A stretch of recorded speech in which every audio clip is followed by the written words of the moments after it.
Olá, irmãos e irmãs, a paz de Jesus, o amor de Maria.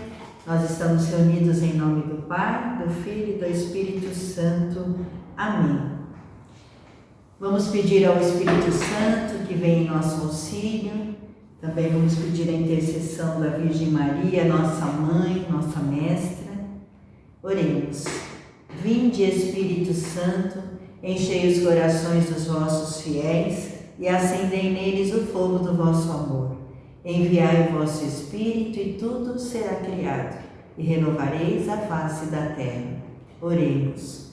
Ó Deus, que instruíste os corações dos vossos fiéis com a luz do Espírito Santo, fazei que apreciemos retamente todas as coisas, segundo o mesmo Espírito, e gozemos sempre da sua consolação. Por Cristo, Senhor nosso. Amém. Rogai por nós, Santa Mãe de Deus, para que sejamos dignos das promessas de Cristo. Amém. Hoje nós vamos dar início ao nosso estudo no capítulo 27, de Atos dos Apóstolos 27. Nós terminamos o capítulo 26 com o rei Agripa concluindo que Paulo bem poderia ter sido solto se ele não tivesse apelado para César.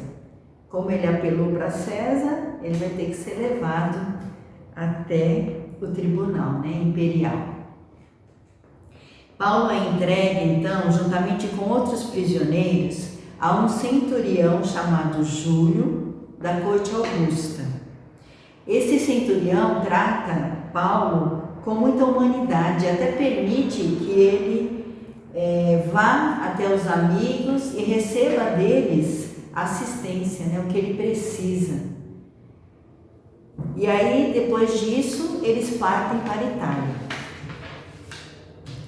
Foram para Chipre e, por os ventos serem contrários, eles atravessaram o mar, foram desviando do caminho, atravessaram o mar ao longo da Cilícia e Panfilha e desembarcaram em Mira, na Lícia, depois de 15 dias.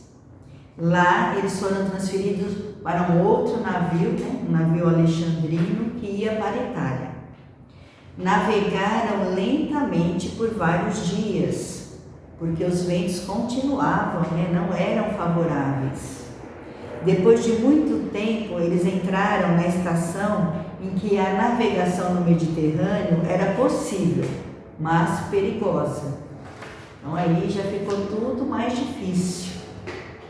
E Paulo adverte do perigo, Ele adverte, mas o centurião não deu ouvidos, Preferiu ouvir o comandante, as pessoas, os tripulantes, do que o que Paulo tinha dito, não deu ouvidos ao que Paulo advertiu. Então veio um vento forte, arrastou o navio violentamente, aquela tempestade, E eles, incapazes de resistir ao vento, ficaram à deriva. No dia seguinte continuou a tempestade, e eles começaram a lançar ao mar os apetrechos do navio. Não havia sol nem estrelas, a tempestade continuava violenta. Estavam sem esperança de salvação. Aí Paulo diz, essa parte eu achei para mim a parte central desse capítulo, onde Paulo diz, no versículo 21, Paulo de pé, no meio deles, assim falou: Amigos, teria sido melhor terem me escutado e não sair de Creta, para sermos poupados deste perigo e prejuízo. Paulo, como quem diz, Eu falei, vocês não me ouviram, Mas eu avisei. Então Paulo tem essas palavras de ânimo, em meio a essa tempestade, pois estavam todos sem esperança. Paulo, esse homem que vivia na presença de Deus, porque ele diz: apareceu-me um anjo do Deus ao qual eu pertenço e a quem adoro. Ele sabia da sua pertença, né? Se sabia pertencente a Deus. E ele adorava esse Deus vivo e verdadeiro. Por isso, né, ele era cheio do Espírito Santo. Por isso, ele tinha coragem. Por isso, ele tinha confiança em Deus. Ele acreditava, confiava na palavra de Deus, tinha fé. Então, ele tinha todos os dons do Espírito, né? Dom de ciência, dom de sabedoria, dom da fé. Um homem cheio do Espírito Santo. E ele animava as pessoas do navio. Passaram-se alguns dias até que na 14ª noite, pela meia-noite, eles perceberam que aproximavam-se de uma terra. Receosos que fossem, né, ter nos escolhos, eles soltaram as âncoras e resolveram esperar que rompesse o dia. Ficaram ali, né, parados, esperando, sabiam que tinha uma terra, né, mas resolveram esperar amanhecer o dia. Só que alguns marinheiros tentaram fugir do navio. Paulo novamente adverte, né, e ele diz, no versículo 31, Paulo disse ao centurião e aos soldados: se eles não permanecerem a bordo, não podereis salvar-vos. Então os soldados rapidamente cortaram as cordas do escaleiro e deixaram-no cair. Os botes, né, que eles estavam querendo pegar para fugir, eles cortaram as cordas e deixaram cair. Então dessa vez eles ouviram, né? Ouviram Paulo e impediram que os marinheiros fugissem. Paulo insiste para que eles tomassem alimento, porque faziam 14 dias que eles estavam em jejum sem comer nada, nessa expectativa de serem salvos. Eles eram um total de 276 pessoas. Paulo então tomou o pão, deu graças a Deus diante de todos, partiu e pôs-se a comer, e todos comeram. Esse rito, né, Paulo, como judeu, o judeu no momento de tomar refeição, ele pronunciava uma bênção, né, antes de partir o pão. Mas na linguagem cristã, que é a linguagem usada por Lucas, né, no Atos dos Apóstolos, ele visa o rito eucarístico mesmo, né? Ele parece evocar esse rito eucarístico, a Eucaristia. Essa Eucaristia que é o nosso alimento, esse pão que nos dá coragem, nos dá ânimo, né? Nos anima.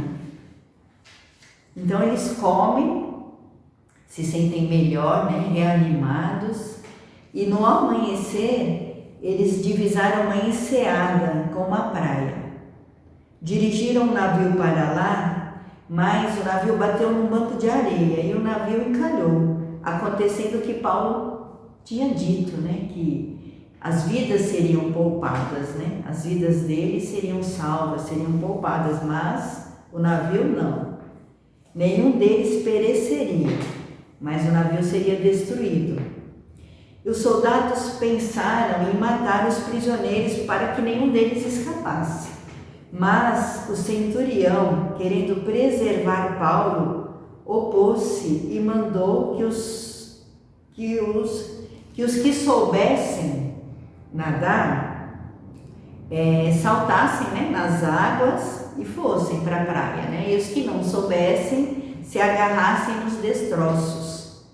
O texto termina dizendo que foi assim que todos chegaram, né, à praia, todos chegaram à praia e são salvos, né? Chegaram são e salvos nessa terra, como Paulo havia dito, né, que nenhum deles pereceria. Então esse capítulo termina assim, né? Paulo que passa por mais essa tempestade, né, por esse drama, mas, né, o Senhor venceu o auxílio, manda um anjo de Deus, né, em sonho, manda esse anjo de Deus, eu gosto de frisar essa parte, né?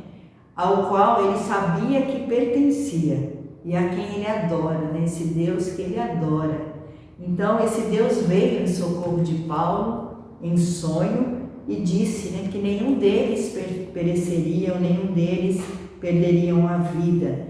E Paulo confiou nessas palavras, né? Paulo confiou, Paulo acreditou.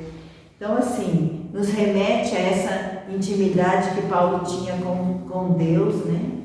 Com o Senhor, e na confiança que ele tinha, e também como era um homem cheio do Espírito Santo.